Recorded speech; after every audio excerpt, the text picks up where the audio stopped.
Boa noite, queridas amigas, queridos amigos, meu irmão Mauro, Natália, Ulisses, Elis, Raquel, Ana Cecília, Deik, colegas que assistirão depois, que entrarão depois, vai ficar gravado.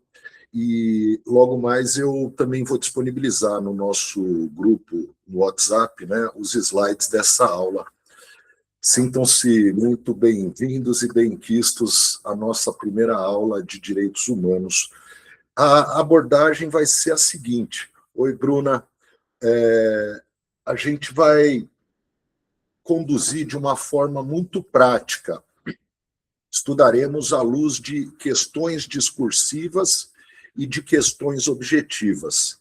Exceto hoje, nesse nosso primeiro encontro, eu vou apresentar apenas uma questão discursiva, e daí a gente vai ter bastante estudo teórico hoje. Nas próximas aulas será em cima de questões. Então, a gente vai apresentar hoje uma introdução, o conceito de direitos humanos e a evolução histórica dos direitos humanos.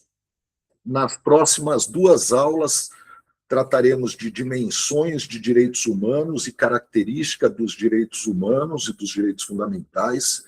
Depois, a gente vai esgarçar até onde for necessário, creio aí que umas 3 aulas sobre sistema global e sistema regional americano, estudando a Constituição, aliás, a Convenção Interamericana de Direitos Humanos, o funcionamento da Comissão Interamericana, da Corte Interamericana de Direitos Humanos, os precedentes da OEA, que vem despencando em exames do ENAM, em exames do MPT, em exames da Magistratura do Trabalho. Então, a gente vai sem pressa nesse capítulo 5, Sistema Global e Sistema Regional.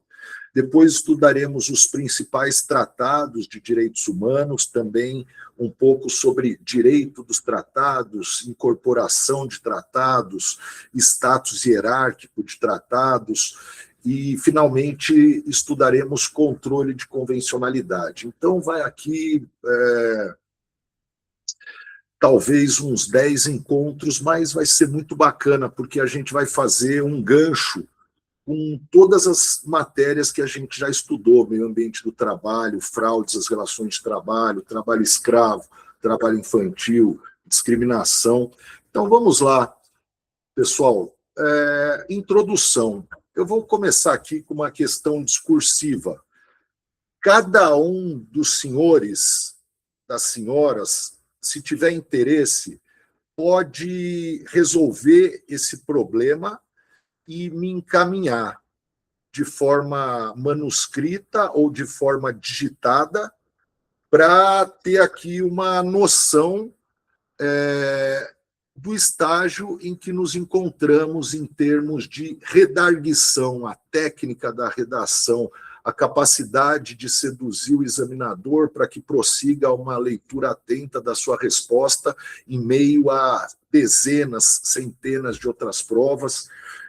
Então, podem me encaminhar através de WhatsApp, e eu vou corrigir. Bom, a questão é a seguinte: no curso de sua atuação como procuradora ou procurador do trabalho, como auditor fiscal, como magistrado, como procurador da República, como defensor público, você se depara com trabalhadores imigrantes indocumentados.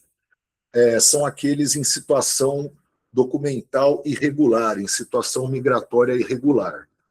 Uma oficina de costura, trabalhando de segunda a domingo, das 7 à meia-noite, mediante salário mensal médio de R$600, sem anotação de carteira de trabalho, sem hora extra, férias, FGTS, recolhimento previdenciário, tendo, além de tudo, sua documentação retida pelo empregador.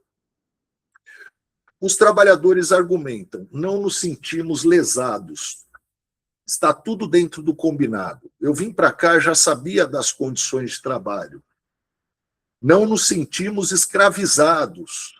nossas condições de vida em nosso país de origem são ainda piores. Analise. Vocês vão precisar analisar isso pensando numa prova de Ministério Público do Trabalho. E a gente tem aqui 3 linhas de enfrentamento desse debate. Se você encara apenas uma linha, você vai tirar uma nota entre 0 e 3. Se você prossegue examinando pelo menos 2 linhas argumentativas, sua nota provavelmente ficará entre 3 e 6. Se você adentra 3 linhas argumentativas ou mais, aí você vai para as cabeças, entre 6 e 10. E sem se esquecer do método jurídico. Lugar comum não pontua. Então, a gente precisa automatizar a seguinte reflexão. Existe base normativa para isso? Existe base jurisprudencial? Existe base doutrinária? Havendo base normativa, existe base internacional, base legal, base infralegal, base constitucional? Então, vamos lá, né? A primeira linha argumentativa é o que vai ser objeto da aula de hoje. Boa noite, Pen. É a linha kantiana, né? Immanuel Kant é o grande filósofo da moral, é o grande teórico da dignidade da pessoa humana, e a gente vai falar logo mais sobre Kant. Por hora, fica aqui a informação de que Kant comprovou, a expressão é essa, demonstrou, comprovou que a dignidade da pessoa humana é uma decorrência da tão só humanidade. É uma decorrência da razão que acede à humanidade, e a dignidade da pessoa humana decorre da humanidade. Às vezes eu fico com medo de mencionar humanidade e o examinador achar que você errou, você quis dizer humanidade. Então, vale a pena vocês escreverem entre aspas, humanidade, e daí entre parênteses, sem I, sem a letra I, como advertia Kant, né? É uma coisa da condição humana, e não da humanidade, não dos seres humanos. Então, Kant demonstrou que a dignidade da pessoa humana decorre da tão só humanidade, da tão só condição humana, e isso é retratado através do seu imperativo categórico. Vou usar um jargão filosófico. O imperativo categórico é a ferramenta supracategórica do pensamento kantiano. É como se fosse uma metáfora, né? Para Rousseau, o contrato social é o instrumento supracategórico de representação. Para John Rawls, a situação hipotética inicial é o instrumento supracategórico de representação. É como se fosse uma metáfora, né? E não se preocupe, quem está começando há pouco tempo, nas aulas de discriminação, a gente volta a tratar desses filósofos, né? E Kant, então, é a síntese, é o que simboliza o pensamento kantiano. Um conjunto de 3 fórmulas que convergem para o chamado imperativo categórico. Tem que ser assim, sob pena de vivermos um inferno, um mundo de demônios. E vocês precisam decorar a segunda fórmula do imperativo categórico kantiano. Não a fórmula, mas saber que, segundo a segunda fórmula do imperativo categórico, no reino das coisas, tudo ou tem preço ou tem dignidade, de modo que o ser humano é o único fim em si mesmo. No mundo, tudo tem preço ou tem dignidade, e o ser humano é o único fim em si mesmo. Quando Kant diz que tudo tem preço ou tem dignidade, ele está dizendo que a dignidade é irrenunciável, é inalienável, não pode ser vendida, não pode ser comutada. A dignidade ela é objetiva, de modo que até mesmo os incapazes são merecedores de tutela quanto à sua dignidade, ainda que não percebam estarem sendo dela despojados. Salve, Wagner, prazer revê-lo. Então, a dignidade ela é objetiva, e a ideia de Kant é que a ofensa a uma dignidade ela não é uma afronta apenas à pessoa vitimada, ela transcende. É uma ofensa à dignidade social, à dignidade coletiva.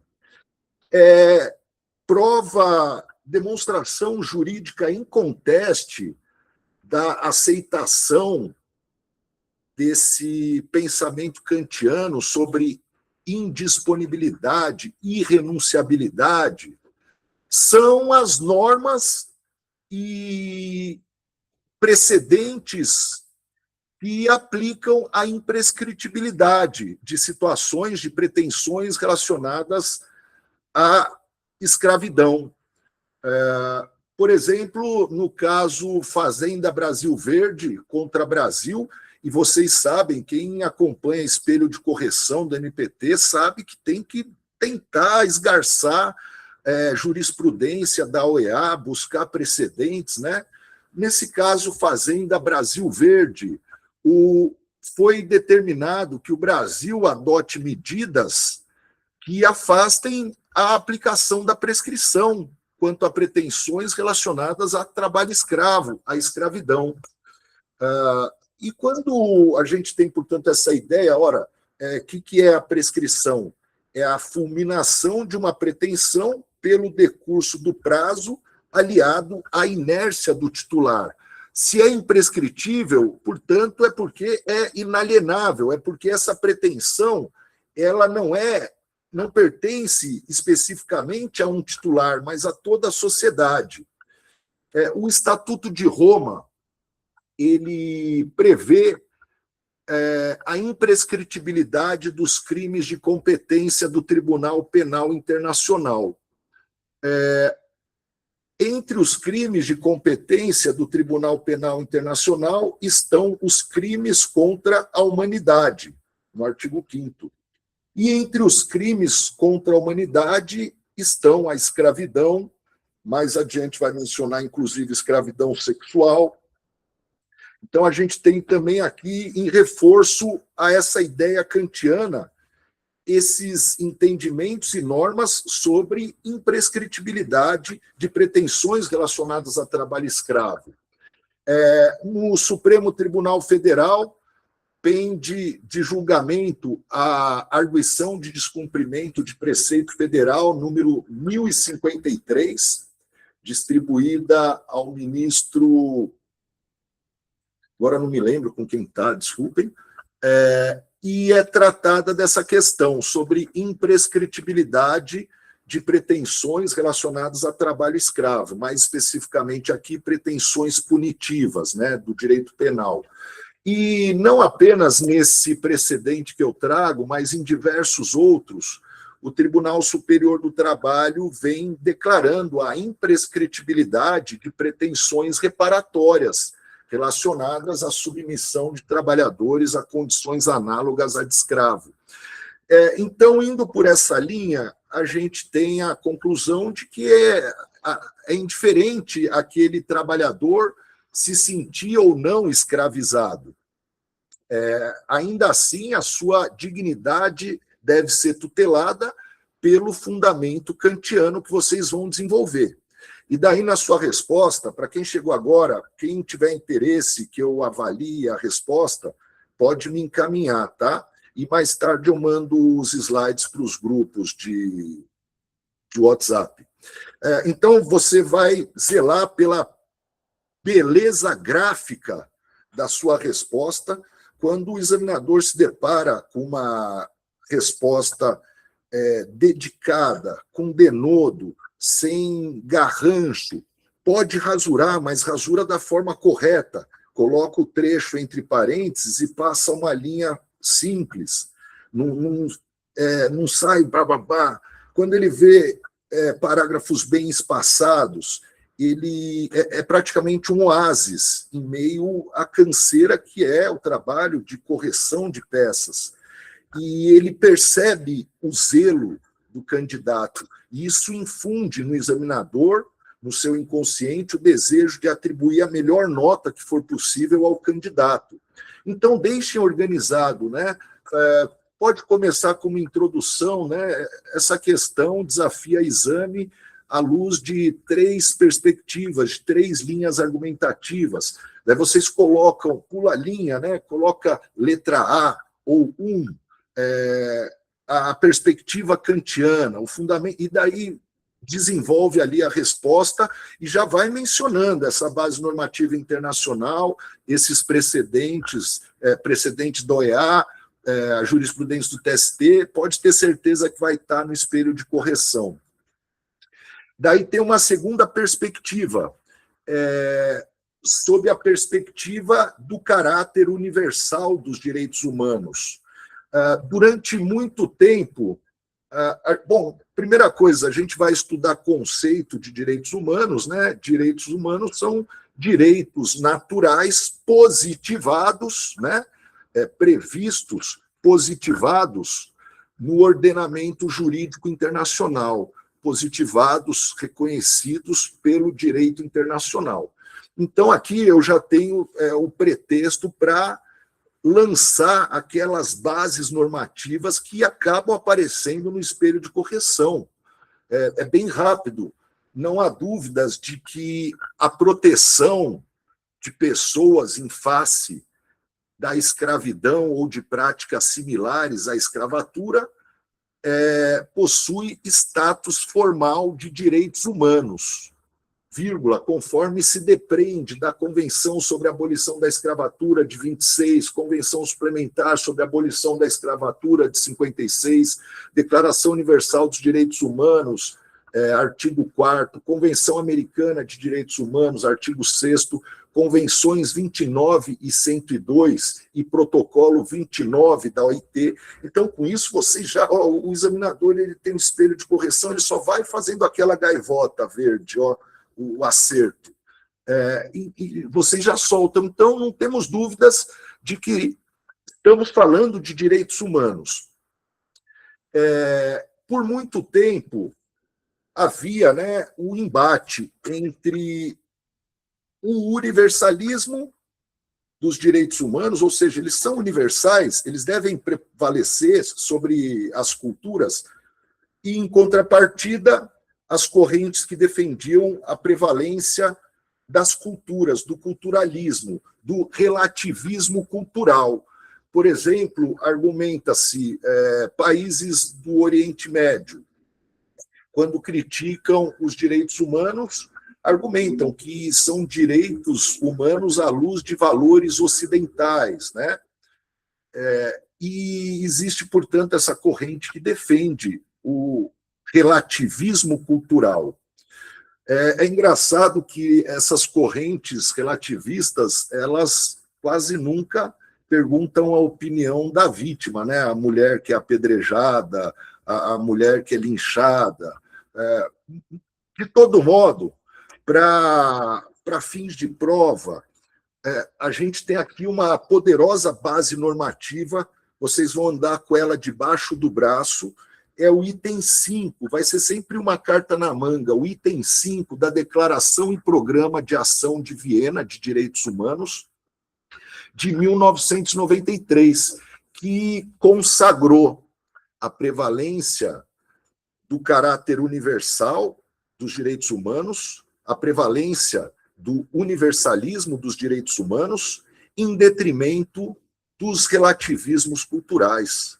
A cultura é importante, é claro que é, e as idiosincrasias, as peculiaridades dos povos devem ser respeitadas, mas não servir de pretexto para que direitos humanos sejam violados. Então, todos os direitos humanos são universais, indivisíveis, interdependentes, interrelacionados. Veja, isso é importante quando você precisar, por exemplo, aplicar uma norma de direito ambiental para resolver um problema de trabalho infantil, você vai invocar o item 5 da Declaração de Viena, que fala que todos os direitos humanos são interdependentes. Então, permite essa atuação gestáltica, invocar normas sobre discriminação para atuar em casos sobre saúde mental no trabalho, normas de direito ambiental para fundamentar responsabilidade em cadeia produtiva por exploração de trabalho escravo. Mas aqui no nosso problema, o que essa norma revela são universais, embora se deva ter sempre presente o significado das especificidades nacionais e regionais e os diversos antecedentes históricos, culturais e religiosos, compete aos Estados, independentemente dos seus sistemas políticos, econômicos e culturais, promover e proteger todos os direitos humanos e liberdades fundamentais. Então, a gente pega essa linha e daí vai para uma última linha, ainda nessa linha, né, do caráter universal. Na verdade, eu cito aqui o famoso protocolo de Palermo. Eu deveria ter trazido ela naquele argumento kantiano da indisponibilidade, errei, mas está aqui mencionado, né? Trata-se do protocolo adicional à Convenção das Nações Unidas contra o Crime Organizado Transnacional relativo a tráfico de pessoas. E esse protocolo vai definir o tráfico de pessoas a partir de 3 grandezas, né? Primeiro, uma conduta. Então, recrutar, transportar. Logo, o tráfico de pessoas ele ocorre em ao menos 3 locais: no local de origem, durante o transporte e no local de destino, né? Seria um crime. Será que agora é plurilocal, quer dizer isso? Depois, se alguém puder ajudar, pesquisem, por favor. Então, conduta: transportar, recrutar, transferir, alojar, que é o que a gente tem no nosso problema, ou acolher, daí vem recorrendo à ameaça, uso da força, ou outras formas de coação, porque o problema fala de retenção de documentos. Além disso, ao rapto, à fraude, a gente não sabe aqui, engano não houve, né? O trabalhador diz que sabia das condições, que foi o combinado. Mas abuso de situação de vulnerabilidade, sem dúvida. E daí para 3 fins. Então, exige aqui um dolo específico. Basta a finalidade. Para consumar, não é necessário que a finalidade se realize. Basta a conduta, né? Mas o dolo especial consiste em escravatura ou práticas análogas, para fins de exploração sexual ou para fins de remoção de órgão. E daí, no Código Penal, no artigo 149-A, ainda existe uma 4ª modalidade, para fins de adoção ilegal, né? Então, a gente tem ali o tráfico de pessoas e o item B acho que isso é artigo 3º, não lembro. Item B menciona que, então, numa prova objetiva, se cair assim, o consentimento dado pela vítima de tráfico de pessoas é irrelevante. Verdadeiro ou falso? Falso. Será considerado irrelevante se tiver sido utilizado qualquer um dos meios referidos na linha A.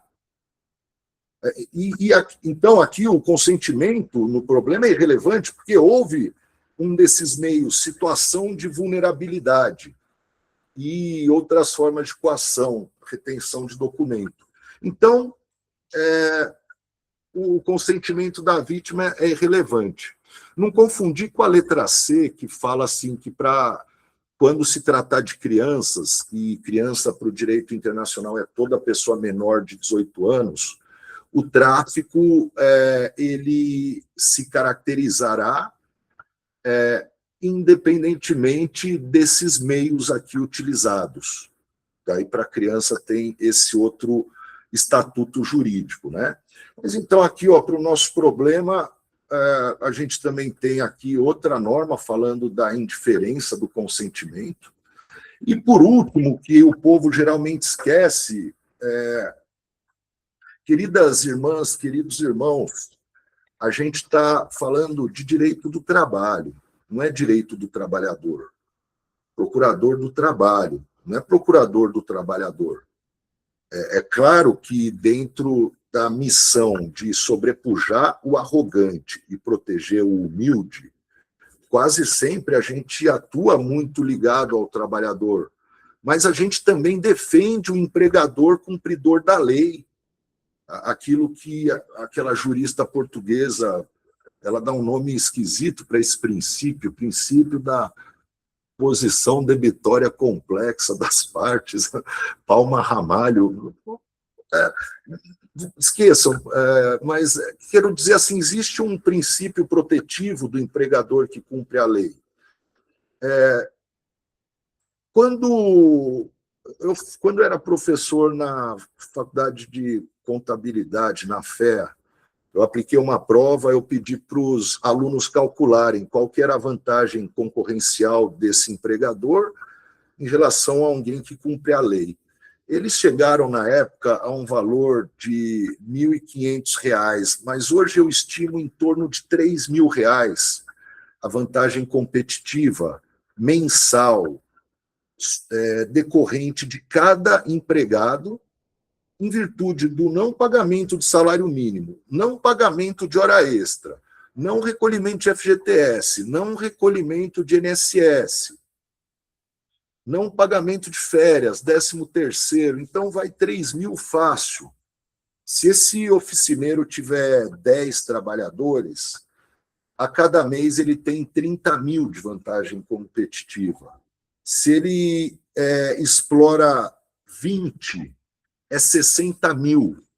Então, ao concorrente que cumpre a lei, ele corre muito risco de ter que fechar as portas, mudar de ramo, ou então adotar as mesmas práticas. De modo que eu não estou protegendo apenas esse trabalhador imigrante que foi flagrado. Eu estou protegendo também o empregador que cumpre a lei, eu estou protegendo todo o setor da atividade econômica, porque quando a gente estuda Godinho, os clássicos, a gente vê o princípio cosmopolita do direito do trabalho. Quando alguém descobre uma prática que barateia, todo mundo muito rapidamente copia. É por isso que, no começo, havia trabalho escravo em oficinas no centro de São Paulo, depois na periferia de São Paulo, depois na Grande São Paulo, depois interior de São Paulo, depois norte do Paraná, depois sul de Minas. É uma mancha crescendo, né? Então, a gente protege o setor da atividade econômica também. E eu trago aqui uma frase, entre aspas, que é uma citação minha, publicada em livro e artigos, então, humildemente, né, quando eu falei, lembrem-se de pensar, existe base normativa, existe base jurisprudencial, existe base doutrinária? É uma doutrina, né?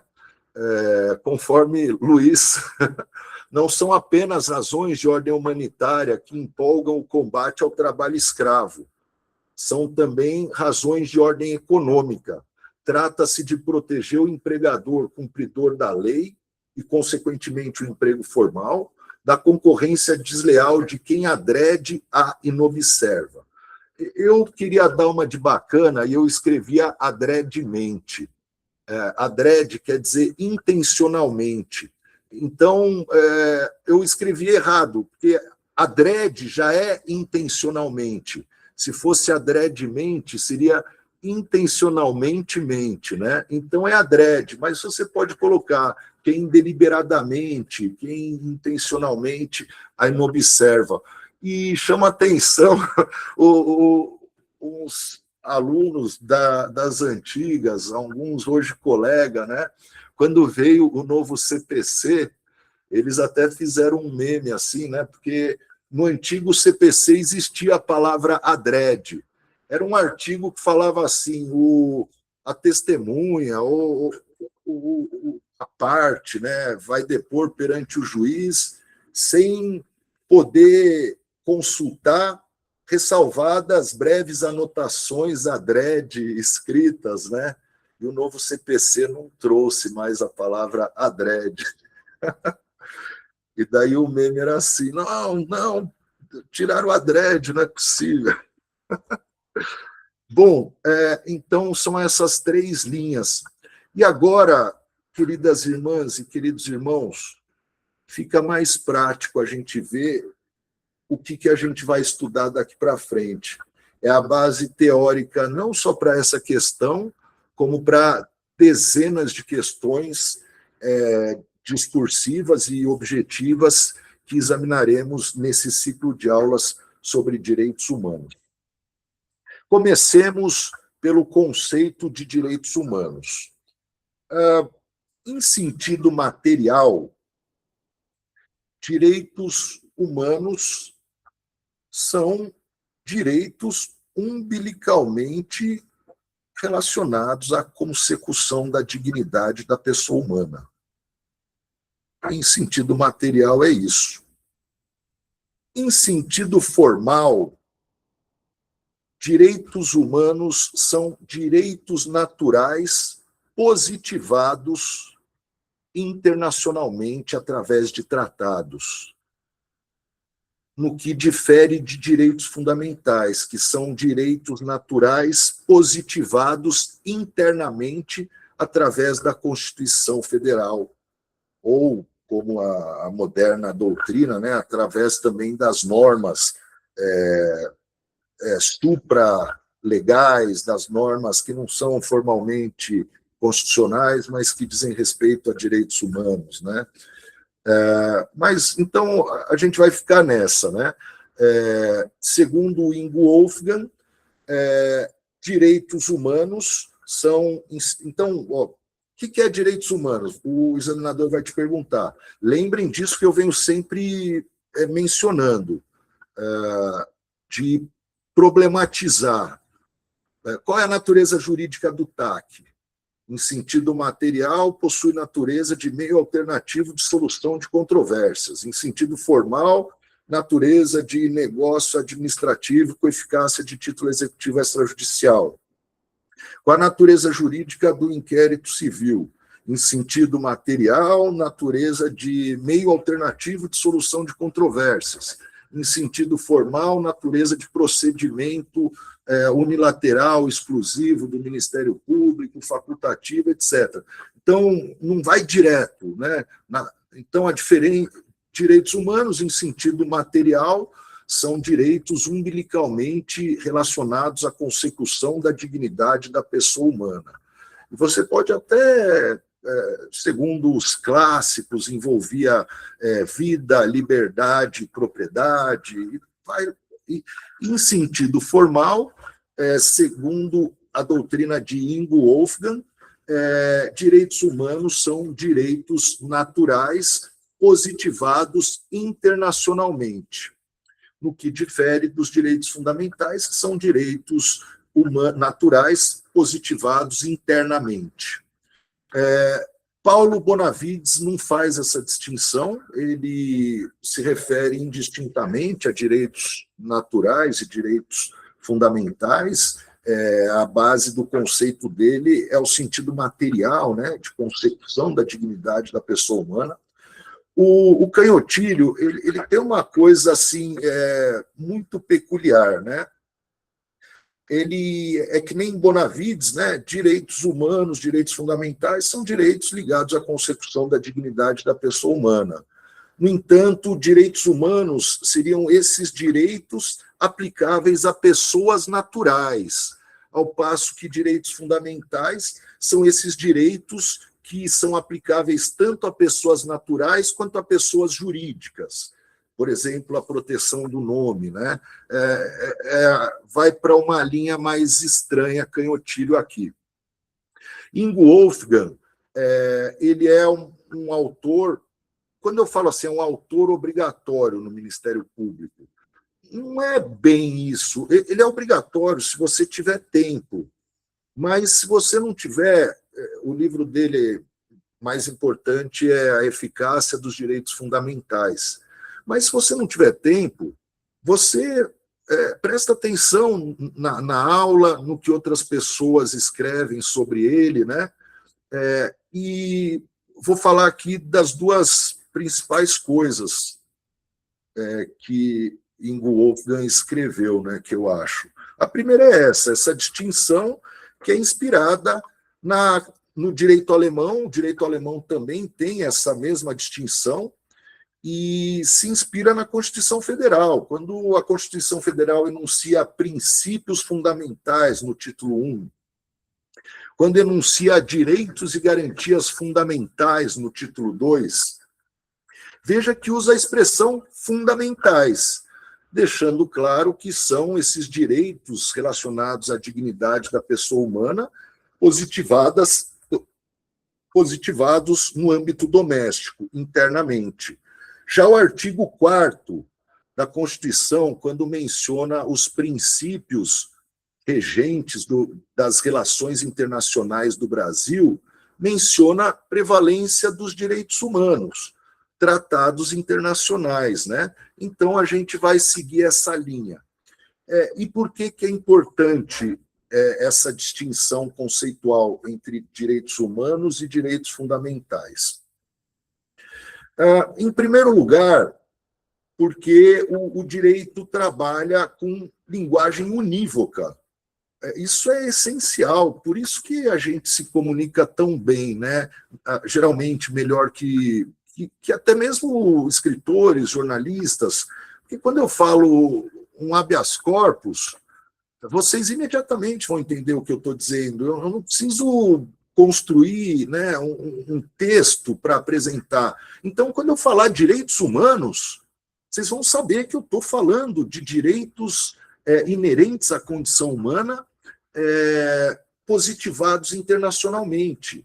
E quando eu falar direitos fundamentais, eu não vou precisar explicar que é precisamente direitos da humanidade positivados internamente. Mas existe um segundo motivo importante também, que é quando eu atribuo nomes distintos, eu crio sistemas, o sistema dos direitos humanos e o sistema dos direitos fundamentais. E quando eu estabeleço esses sistemas, eu crio referenciais comparativos para que um sistema possa encarar o outro e buscar a sua evolução. A gente vai falar muito ainda sobre historicidade, sobre desenvolvimento, né, de direitos fundamentais e direitos humanos, mas isso ocorre o tempo todo. Por exemplo, uma área em que os direitos humanos estão mais evoluídos que os direitos fundamentais. Liberdade sindical. As normas internacionais sobre liberdade sindical asseguram maior liberdade do que as normas brasileiras sobre liberdade sindical. E, com isso, a gente tem algo em que os nossos direitos fundamentais podem se inspirar para evoluir. Por outro lado, em matéria de combate ao trabalho escravo e em matéria de combate ao trabalho infantil, os direitos fundamentais eles estão mais avançados que os direitos humanos. O Brasil possui um instrumental contemporâneo de combate ao trabalho escravo, com institutos como lista suja, práticas como responsabilidade em cadeia produtiva, conceito mais amplo de condição análoga de escravo, que compreende jornada exaustiva, condições degradantes. que não estão presentes no direito internacional. Tanto é que, quando fomos para a OIT, em 2014, para a conferência que ia votar o protocolo 29, o protocolo 29 de 2014 é a norma que atualiza a Convenção 29. Por isso que recebe esse nome, P29, Protocolo 29, porque ele atualiza a Convenção 29. A Convenção 29 da OIT, não me lembro, acho que era 1950, ou até antes que isso, 1930. E em 2014 ela foi atualizada por esse protocolo. Esse protocolo entrou em vigor no Brasil nesse... não, a gente já está em 2026. Entrou em vigor no Brasil em 2024. O Brasil ratificou, depois teve o decreto presidencial promulgando e está em vigor. Mesmo se não tivesse em vigor, por força da Declaração de 98 da OIT sobre princípios fundamentais do trabalho, que enuncia... Hoje são 10 as convenções fundamentais da OIT. Vamos lembrar, amigas e amigos, porque às vezes eu esqueço. Quais são as 10 convenções fundamentais da OIT? Trabalho escravo, 29. E a outra, eu confundo se é 105 ou 102. 105. Beleza, 29 e 105 sobre trabalho escravo. Sobre liberdade sindical, 87 e 98. Sobre combate à discriminação, 100 e 111? 111. Sobre combate ao trabalho infantil, 138 e 182. E daí sobre meio ambiente laboral, saúde e segurança no trabalho, 155, que a gente usa o tempo todo, e a outra é fácil, porque é só lembrar que o Brasil não ratificou a Convenção 87, e essa é a 187. Então, são essas as 10 convenções fundamentais, de acordo com a Declaração de 98 da OIT, sobre princípios fundamentais do trabalho, emendada em 2022, para incluir saúde e segurança no trabalho.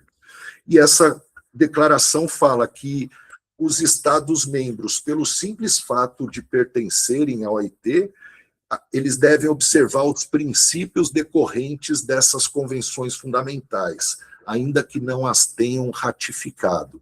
O Brasil não ratificou 2 dessas 10, a 87 e a 187. E significa que, ainda que não houvesse ratificado o P29 de 2014, teria que observar os princípios dele decorrentes. E,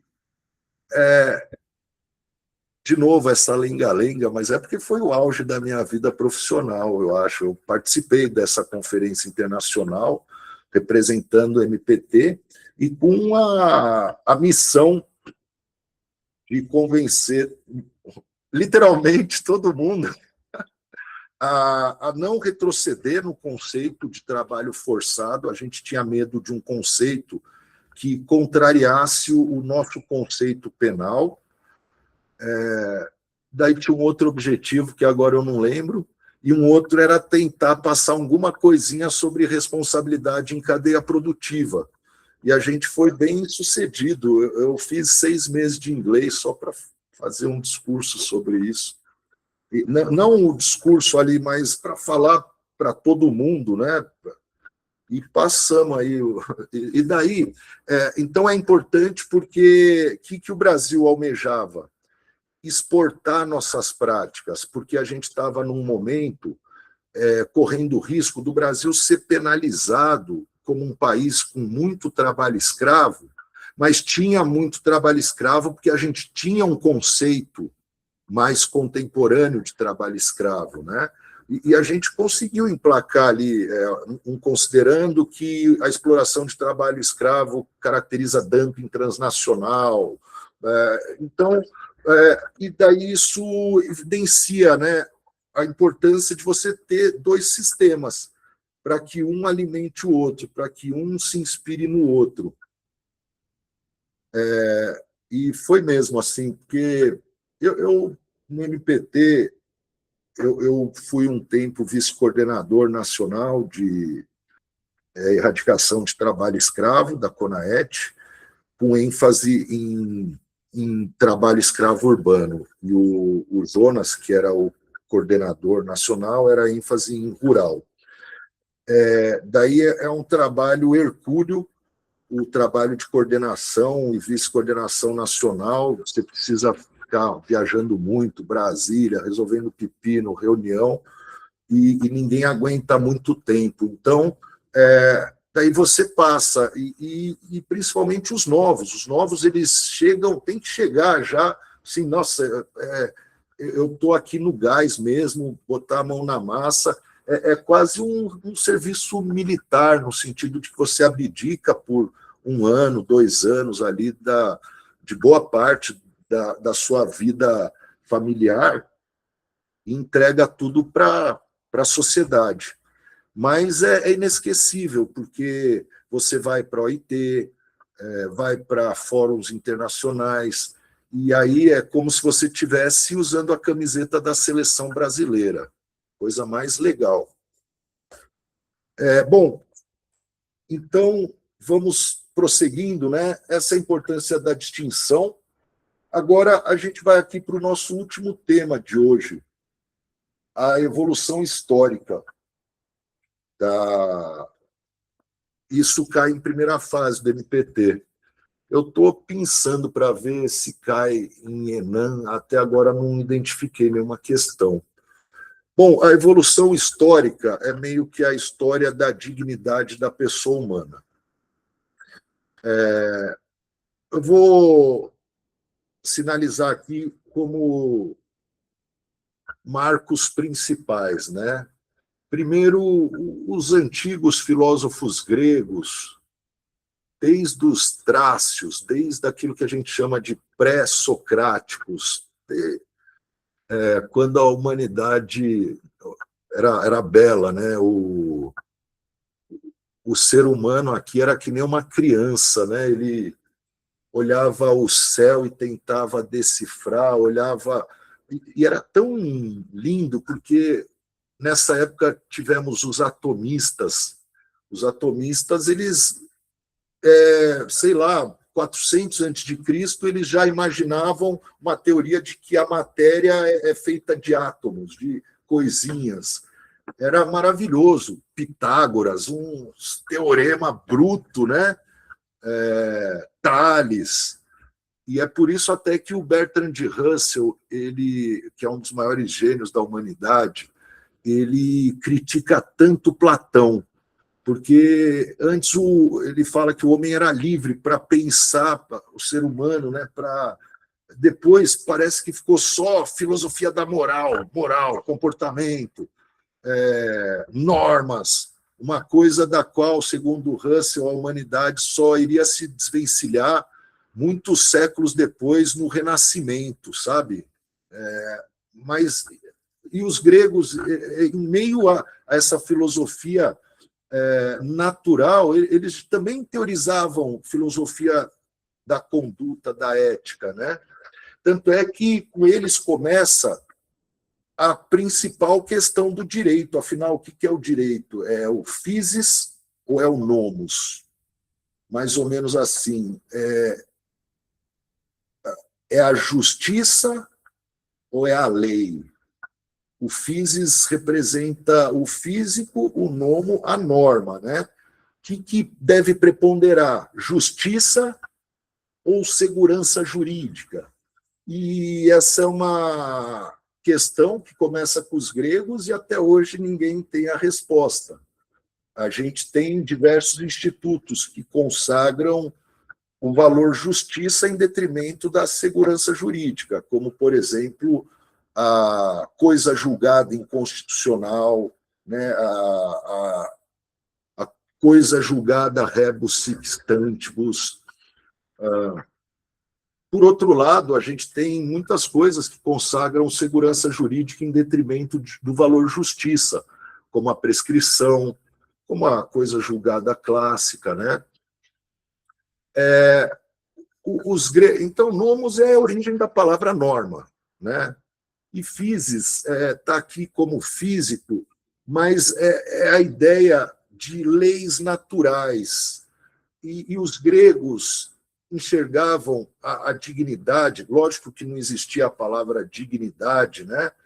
Mas a existência de direitos decorrentes do mundo físico, da natureza, direitos que independeriam de qualquer reconhecimento formal pelo Estado, por decorrerem da ordem natural das coisas. Então, a gente tem aqui o fundamento cosmológico para os direitos humanos, para os direitos naturais. Os estoicos, que também começaram ali em 300 a.C., com Zenon, que era grego, mas depois foi uma filosofia que floresceu entre os romanos, né, entre Cícero, a escola romana do direito natural. Os estoicos, eles tinham um fundamento que era mais humano e não cosmológico. A ideia de empatia, a ideia de enxergar a si mesmo no próximo, de sorte que haveria direitos naturais, os jus naturali, que independem de qualquer positivação, os jus gentium, que são direitos naturais positivados, né? Porém reconhecidos a todos os povos, direito comum dos povos, direitos aplicáveis a estrangeiros, e o jus civile, da cidade, dos civis, dos cidadãos. Seriam os direitos para os próprios cidadãos, né? Mas aqui já enuncia a ideia de jus naturalismo, de direitos extensíveis universalmente a outros povos. Daí os católicos, eles vão substituir o fundamento cosmológico, o fundamento humano, empático, pelo fundamento teológico, pela ideia do homem como ser criado à imagem e semelhança de Deus. Então, se o ser humano foi criado à imagem e semelhança de Deus, independentemente de qualquer reconhecimento estatal, deve haver direitos decorrentes dessa condição. Isso foi desenvolvido por Santo Agostinho, depois, mais tarde, por São Tomás de Aquino e outros doutores da Igreja, né? Lá, um pouco antes do Renascimento, na Idade Média, vai surgir a escola do direito natural. O principal nome é Hugo Grotius, né?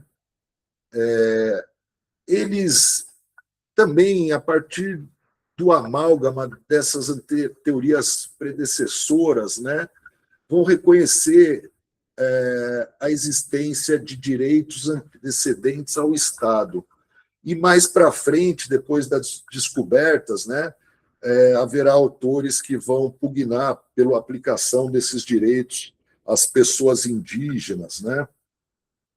Seriam direitos como os direitos à vida, liberdade e propriedade, que não são criados pelo Estado, independem dele. O Estado não os cria, o Estado apenas os protege.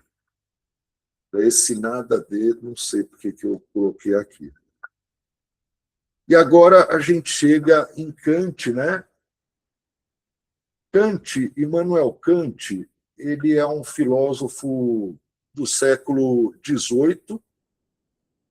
Eu já tentei ler umas 10 vezes aquele livro dele, Metafísica dos Costumes. Não deu certo, não.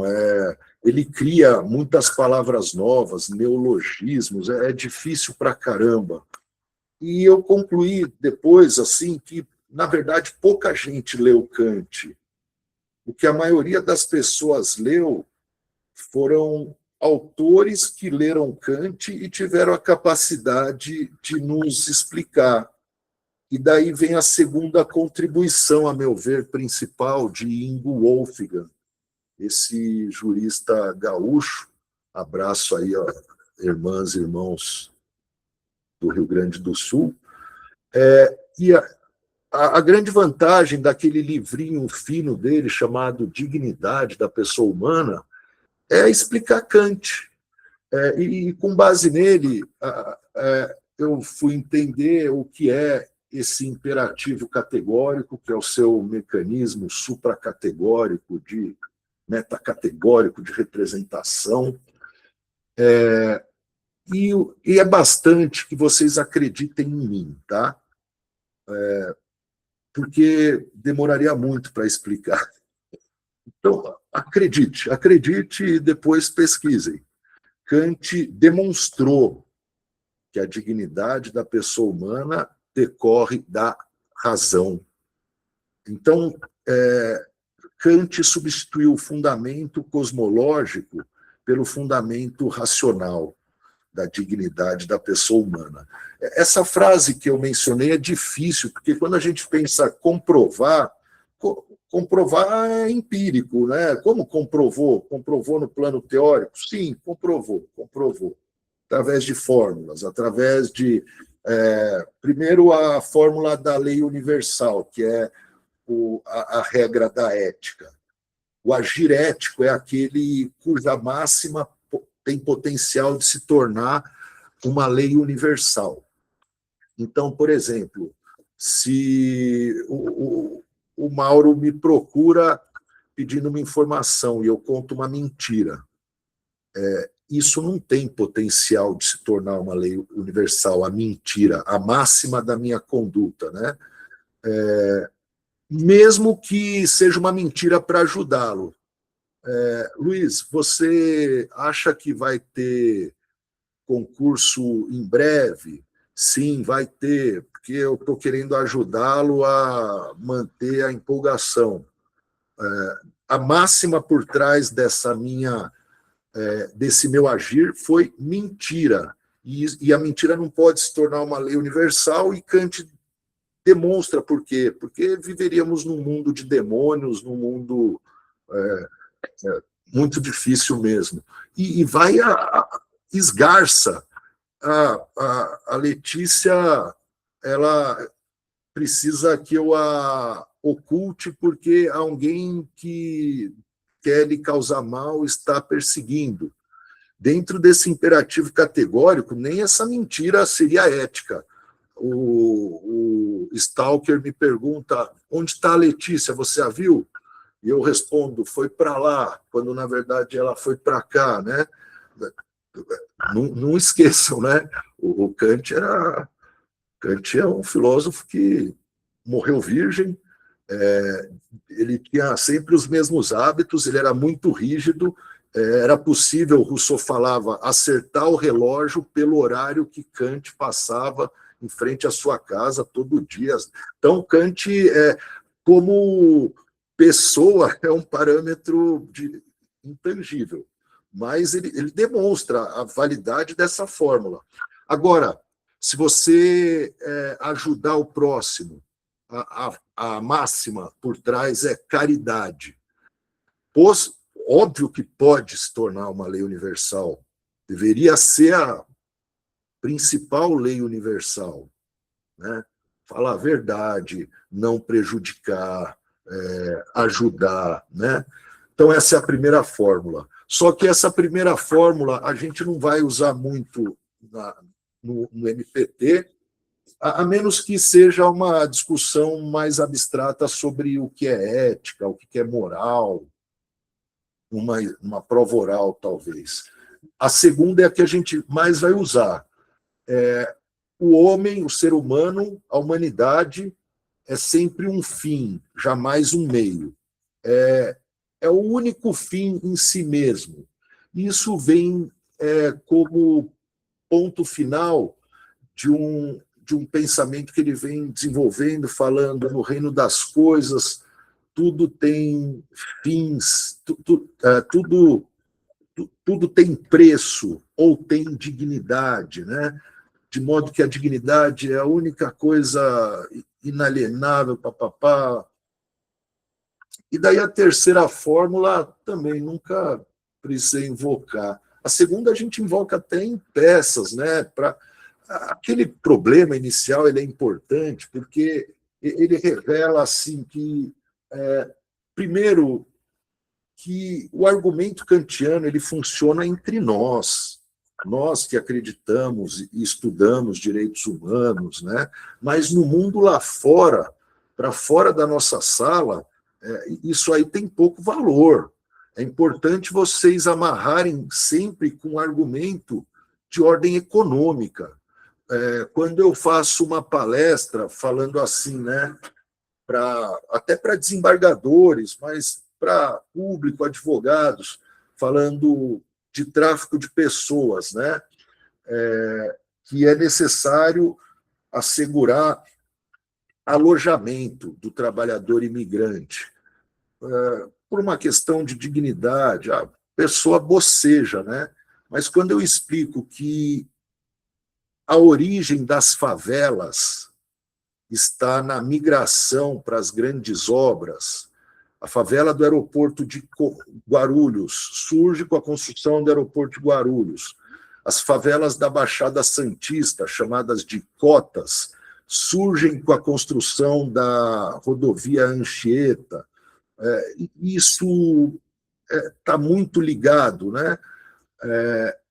Daí eles começam a prestar atenção. Opa, então tem razão. É um problema de favelização.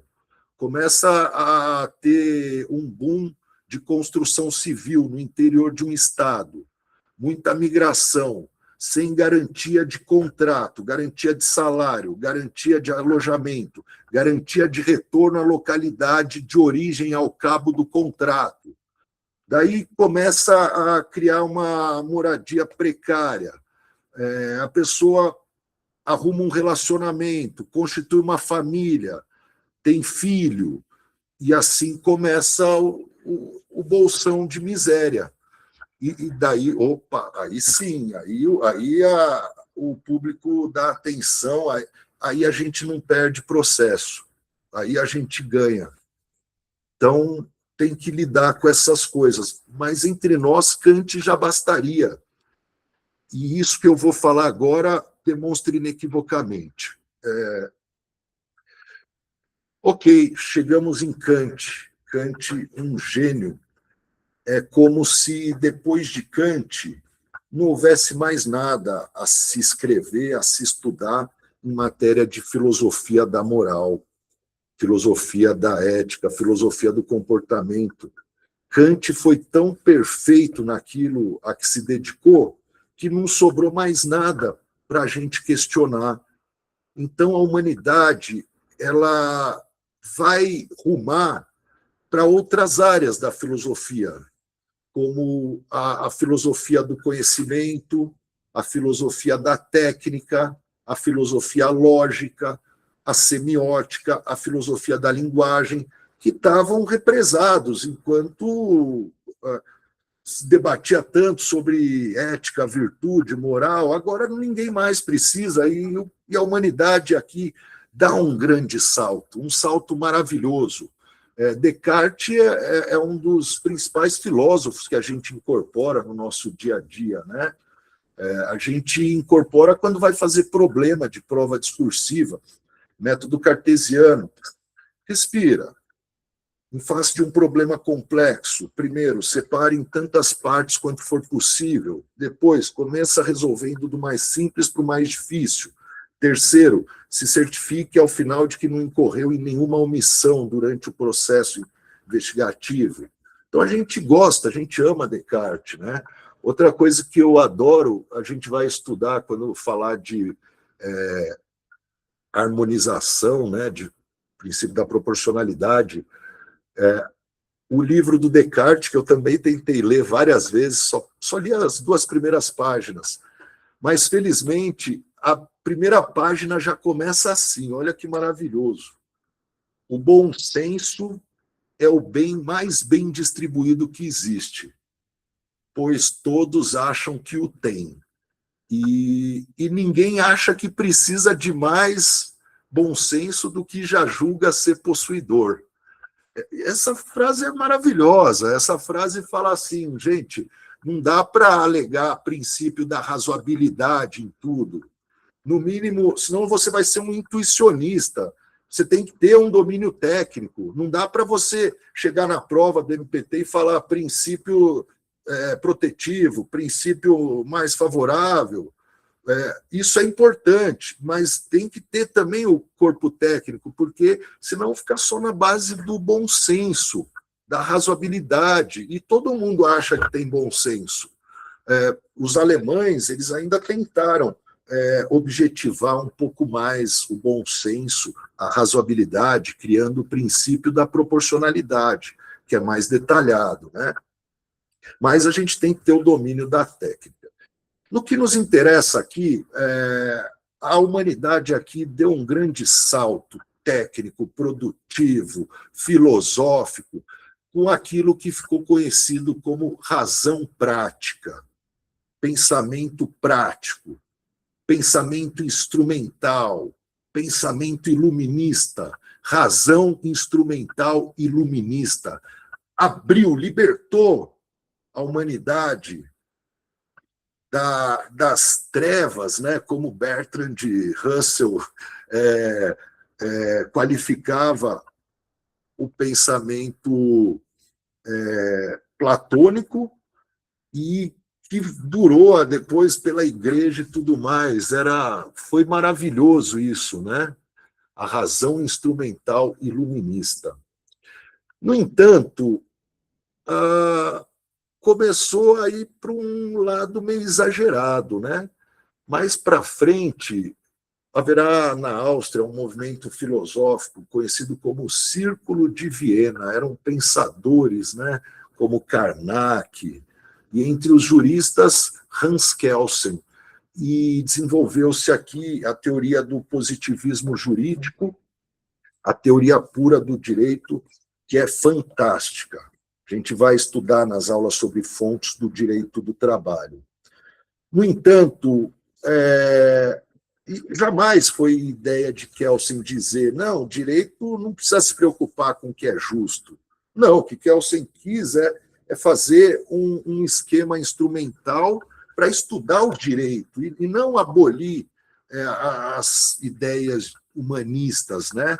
Mas houve apropriação dessa aplicação puramente mecânica do direito.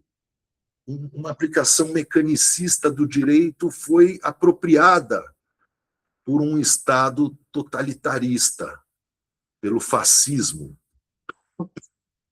E a deturpação da razão prática iluminista culminou em Auschwitz, culminou no Holocausto, na lógica da descartabilidade da vida humana, pois o Estado nazista era um Estado de direito. Ele era embasado numa Constituição, em leis, em poderes constituídos. No entanto, tudo era cooptado para o mal, né? Não havia valoração. E quando do pós-Segunda Guerra Mundial, aqui chega o nosso último ponto da evolução histórica, um movimento conhecido como Escola de Frankfurt, ou teoria crítica, com nomes como Theodor Adorno, Max Horkheimer, Herbert Marcuse. Basta memorizar um nominho aqui, Adorno, ou dois. Horkheimer é tão esquisito que acaba sendo fácil de decorar. Isso aí é o que os filósofos chamam de primeira geração da Escola de Frankfurt. Depois tem Habermas, outras gerações, né? Mas esses filósofos, aqui a gente tem Adorno, esse aqui eu acho que é o Horkheimer. Esses outros aqui eu não sei quem são. eles vão se debruçar sobre a Auschwitz, sobre o genocídio judeu, e vai concluir assim que não dá para a gente deixar a razão instrumental pura, solta, divorciada de valores, né? E eles vão resgatar Kant, então é um movimento neocantiano, é um movimento crítico à razão pura iluminista, à razão instrumental iluminista, por isso é chamado de teoria crítica, é chamado de razão crítica, e ao resgatar Kant, eles vão situar a dignidade da pessoa humana no epicentro do ordenamento jurídico. E graças ao grande poder de penetração dessas ideias no pensamento ocidental, é que hoje se tornou um lugar comum dizer que a dignidade da pessoa humana ocupa uma posição central no ordenamento jurídico. Não foi sempre assim, por isso que a gente vai falar depois de historicidade como característica dos direitos humanos. Se você falasse assim, não, na Constituição de 30, não, de 34, não tinha dignidade, né? Na Constituição de 1824, não tinha dignidade da pessoa humana. Isso é algo que foi construído após a Segunda Guerra Mundial.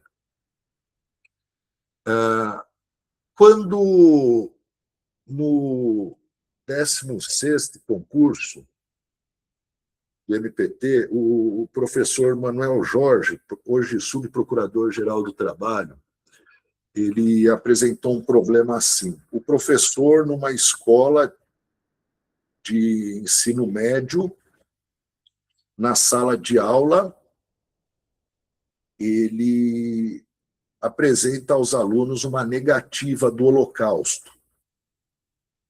Daí a escola despede esse professor por justa causa e, além disso, publiciza o caso, né? A escola informa que o professor tal era a ideia dele, a escola não compactua com isso, né? E daí o sindicato da categoria dos professores entra com uma ação indenizatória em nome desse professor, por causa da exposição, da imagem, e é para você analisar o auê todo, né?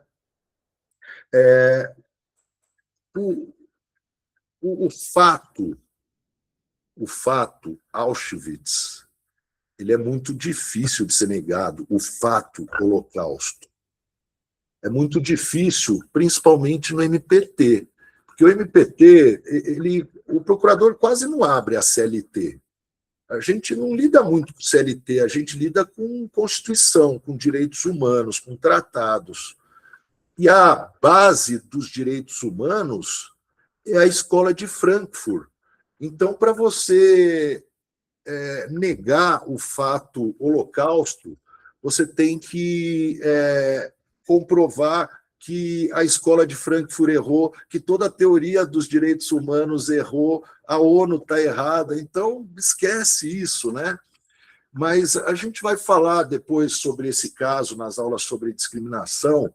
O lance é que ensino médio, né, a pessoa não deveria, mesmo tendo liberdade de cátedra, a escola é uma organização de tendência, ela pode ter o seu currículo oficial, o professor poderia até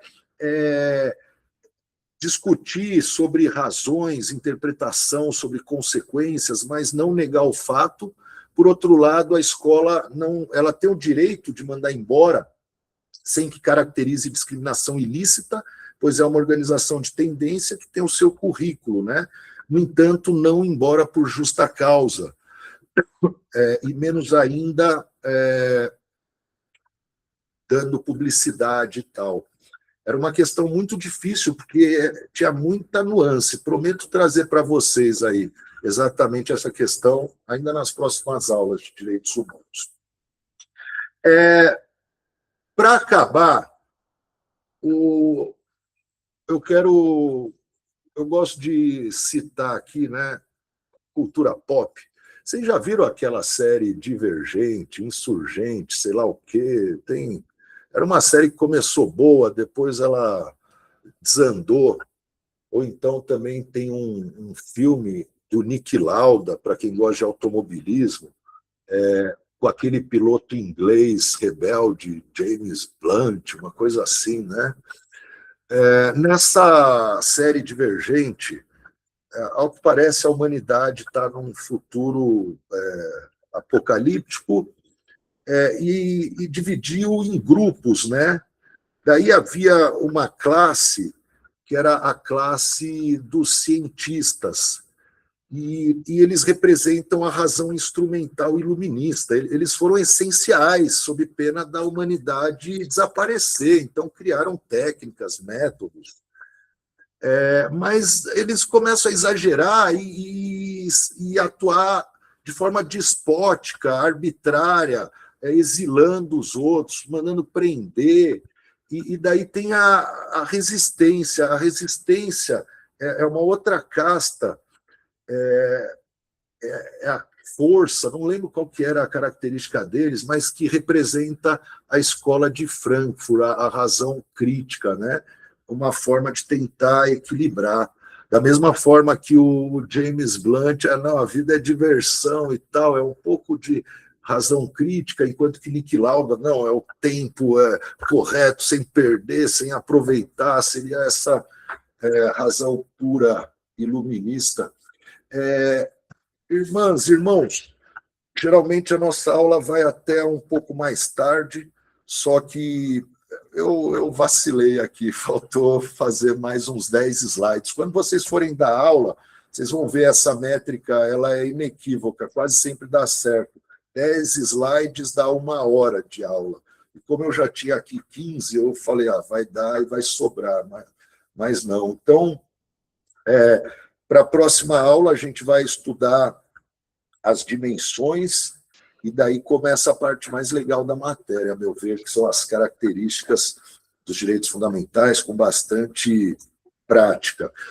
Quanto à preparação para o Enem, Enem continua sendo, por hora, às quintas-feiras. Quem puder, quiser, é uma experiência fazer ao vivo aqui, né? Mas eu vou dobrar, passará a ser 20 exercícios, mas quem não puder pode também receber o arquivo e faz em casa aí. E depois, se vocês toparem a gente juntar um número bom, a gente pega um fim de semana, uns 4 aí, tenta fazer 4 simulados de 100 questões, beleza? É isso, pessoal. Até a próxima. Se alguém tiver alguma dúvida, estou à disposição. Obrigado, Mauro, Keila, Beike, Raquel, Wagner, Bruna, Letícia. Eu fui para o Rio de Janeiro. Muito confuso, senão ia te ligar, Wagner. O Ulisses, o pessoal aqui da janelinha. Ô, Fábio, Oi. Em relação a essa última questão aí que caiu na prova do MPT, envolvendo essa liberdade de cátedra, o espelho de prova trazia para mencionar aquele precedente do STF, no caso Elvanger. Uhum. Você, quando trouxer o espelho para a gente, ou orientar na resposta da melhor forma possível, você vai verticalizar com essa questão de precedente do STF? Claro, tem que ser completo, né? O caso das publicações antissemitas, né? Isso. Esse é um caso que a gente vai estudar até, não nas aulas apenas de discriminação, mas de direitos humanos, que é o único caso brasileiro assentado nos anais da Corte Internacional de Direitos Humanos em Haia. Então, significa que é formalmente aquilo que a gente chama de jus cogens. É uma jurisprudência qualificada como fonte formal primária de direitos humanos, o caso das publicações antissemitas. E sim, a gente vai falar, acho que na próxima aula já. Perfeito, perfeito. Beleza. Obrigado aí, Raíssa, Pen, Nath, Maria Bárbara, Luciana, Letícia, Janaína, Elis, Bruna, Ana Cláudia, Ana Cecília, Tati, Ulisses e o pessoal que assiste depois. Fiquem bem aí, pessoal. Até a próxima. Até a próxima. Tchau, tchau.